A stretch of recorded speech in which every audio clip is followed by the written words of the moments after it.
நேர்களை இந்தியா மாதிரியான ஒரு பரந்து விரிந்த தேசத்தில் எல்லா தரப்பு மக்களுக்கும் நீதி அப்படின்றது சரிசமமாக கிடைக்குதா அப்படின்ற ஒரு கேள்வி எப்பயுமே நம்மளை பின்தொடர்ந்துட்டு இருக்கு. இந்த நிலையில் டாடா அறக்கட்டளை அவ்வப்போது இந்தியாவில் நிலவக்கூடிய நீதி குறித்த ஒரு ஆய்வறிக்கையை வெளியிட்டு இருக்காங்க. கடந்த 2022க்கு அப்புறம் தற்பொழுது 2025ஆம் ஆண்டு இந்த ஆய்வறிக்கையானது வெளியாகியிருக்கிறது. இந்த ஆய்வறிக்கை நமக்கு நிறைய விஷயங்களை சொல்லியிருக்கு, நிறைய அதிர்ச்சிகரமான தகவல்களையும் வழங்கியிருக்கிறது. அதை பற்றியெல்லாம் இந்த தொகுப்பில் பார்க்க இருக்கிறோம். இந்த நீதி ஆய்வறிக்கை அப்படின்றது 4 பாராமீட்டர்ஸை அவங்க வச்சு டிசைட் பண்ணியிருக்காங்க. அதாவது நீதியின் 4 தூண்களாக பார்க்கப்படக்கூடியது காவல்துறையின் செயல்பாடு, நீதித்துறையின் செயல்பாடு, சிறை நிர்வாகத்தின் செயல்பாடு, அதே மாதிரி மக்களுக்கு சட்ட உதவி முறையாகவும் சரியாகவும் கிடைக்கிறதா அப்படின்ற இந்த பாராமீட்டர்ஸை வச்சு தான் இந்த ரேங்கிங்கை அவங்க பண்ணியிருக்காங்க. இப்போ பார்த்தீங்கன்னா மொத்தம் இருக்கக்கூடிய எல்லா மாநிலங்கள்லையும் அசாம், நாகாலாந்து, மணிப்பூர் இந்த 3 மாநிலங்களை தவிர்த்து 25 மாநிலங்களில் இந்த ஆய்வறிக்கை நடத்தப்பட்டிருக்கு. இந்த 25 மாநிலங்களில் 18 பெரிய மாநிலங்கள், 7 சிறிய மாநிலங்கள்னு பிரிச்சிருக்காங்க. இதில் தமிழகம் வருவது பெரிய மாநிலங்கள் அப்படின்ற ஒரு கேட்டகரியில். அந்த கேட்டகரியில் எந்தெந்த மாநிலங்கள் எப்படி பெர்ஃபார்ம் பண்ணியிருக்குன்னு பார்க்கும்போது முதல் 5 மாநிலங்கள் பார்த்தீங்கன்னா எல்லாமே தென்னிந்தியாவில் இருக்கக்கூடிய மாநிலங்கள். முதலிடத்தை பிடித்திருப்பது கர்நாடகா, 2வது இடத்தை பிடித்திருப்பது ஆந்திரா, 3வது இடத்தில் தெலுங்கானா, 4வது இடத்தில் கேரளா, 5வது இடத்தில் தமிழ்நாடு. இதில் என்ன ஒரு கவலைக்குரிய விஷயம்னா, கடந்த 2022ஆம் ஆண்டு இந்த இந்திய நீதி ஆய்வறிக்கை வெளியிட்ட போது அதில் தமிழகம் பிடித்திருந்த இடம் 2வது இடம். இப்போ 5 என்ற இடத்திற்கு சரிந்திருக்கிறோம். இதோடைய காரணத்தையும் நம்ம பின்னாடி பார்க்க இருக்கிறோம். சரி, டாப் 5 மாநிலங்களை பார்த்துட்டோம். கடைசி 5 இடங்களில் இருக்கக்கூடிய மாநிலங்களவை 14வது இடத்தில் ராஜஸ்தான், 15வது இடத்தில் ஜார்க்கண்ட், 16வது இடத்தில் உத்தராகண்ட், 17வது இடத்தில் உத்தரப்பிரதேசம், 18வது இடத்தில் மேற்கு வங்கம். கடைசி இடத்துல பார்த்தீங்கன்னா போன முறை உத்தரப்பிரதேசம் தான் இருந்தது. ஆனால் கடந்த சில மாதங்களாக மேற்கு வங்கத்தில் நடைபெறும் சில சம்பவங்களால மேற்கு வங்கம் தற்பொழுது கடைசி இடத்திற்கு தள்ளப்பட்டிருப்பதையும் நம்மால் பார்க்க முடிகிறது.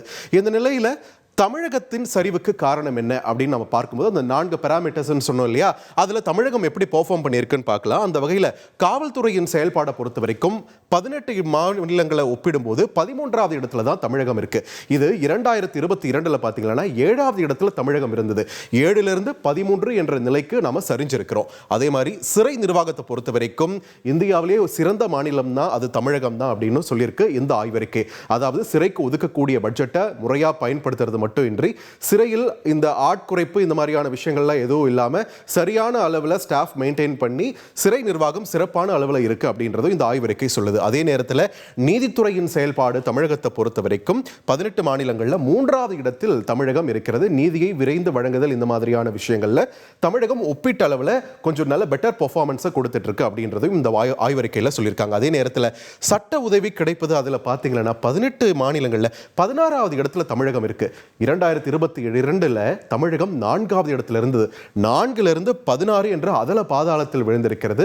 தமிழகத்தில் சட்ட உதவி எளிய மக்களுக்கும் கிடைக்கக்கூடிய ஒரு நிலை. இந்த நிலைக்கான காரணம் என்ன என்பது ஆய்வு செய்து அதை நிவர்த்தி செய்வது அரசுடைய கடமை அப்படின்றது நம்ம பார்த்துடணும்.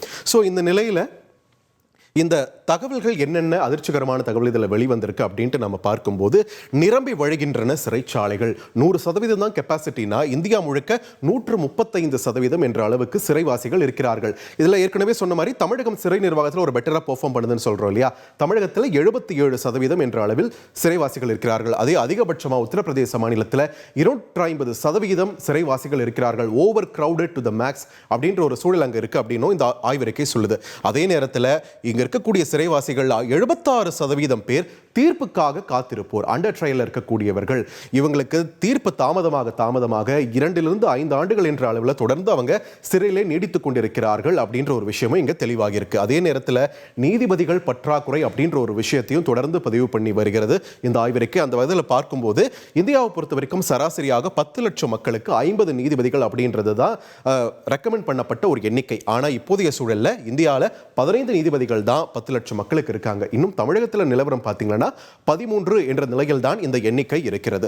ஸோ இன்னும் வேற என்ன விஷயங்கள் வந்திருக்குன்னு பார்த்தீங்கன்னா, இந்தியாவில் இருக்கக்கூடிய காவல் நிலையங்களில் 17% காவல் நிலையங்களில் சிசிடிவி கேமரா கிடையாது. அதே மாதிரி எல்லா காவல் நிலையங்களிலுமே பெண்களுக்கான ஒரு உதவி மையம், ஒரு உமன்ஸ் ஹெல்ப் டெஸ்க்னு ஒன்று இருக்கணும். ஆனால் 22 காவல் நிலையங்களில் அந்த டெஸ்க் இல்லை அப்படின்ற ஒரு விஷயத்தையும் பதிவு பண்ணியிருக்காங்க. அதே நேரத்தில் மனித உரிமை ஆணையங்கள் மாநில ரீதியாக செயல்படக்கூடியவை இருக்கு இல்லையா, அதெல்லாம் தடுமாறி கொண்டிருக்கின்றன. சரியான ஃபண்டிங் ஃபண்டிங் இல்லாமலையும் சரியான ஆள் கிடைக்காமலையும் ஆள் பற்றாக்குறையால் திணறிக் கொண்டிருக்கின்றன அப்படின்ற ஒரு விஷயத்தை சொல்லியிருக்காங்க. அதுவும் மாநில மனித உரிமை செயல்பாடுல தமிழகம் மிகவும் பின்தங்கி இருக்கிறது அப்படின்றதையும் இந்த ஆய்வறிக்கை உறுதிப்படுத்தி இருக்கு.